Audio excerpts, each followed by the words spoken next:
mina iza Swaka Chauke aka YouTube channel la Swaka Chauke TV. Ni khasa vanhu hinkwavo lava nga nghena va subscribe aka channel Swaka Chauke TV. Ni khasa na n'wina hinkwenu n'wina mi vona ku ti-video ta Swaka Chauke TV xandla ehenhla ka xin'wanyana. Namuntlha ni mi tisela episode yo sungula ka channel leyi ku nga breaking news episode number 1. Ya aka breaking news episode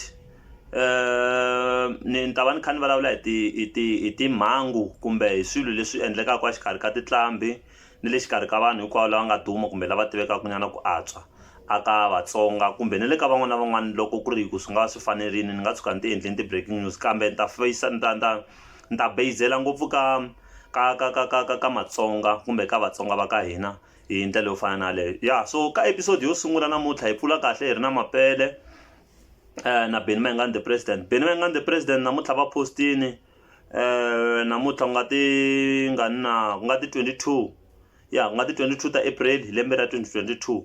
Mayengani va poste timhaka ta ku vona hi vona Tsonga philosopher man of the match.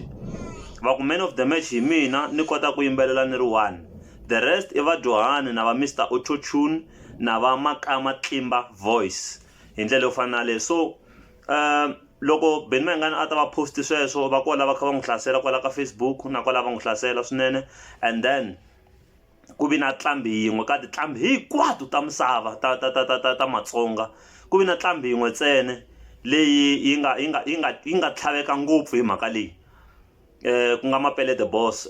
Ivi va posta na vona va posta timhaka ta ku ri va bihle album ya Hlengani va hiti, ivi Mayengani a sungula ku jeleza hi ndlela yo fana leyo va tlhela va kombisa timhaka ta ku ri loko munhu a wini u win a pfumeli a tshika ku phutela ka social media swin'wana swo yelana sweswo leswi nga vula hi Mapele the boss.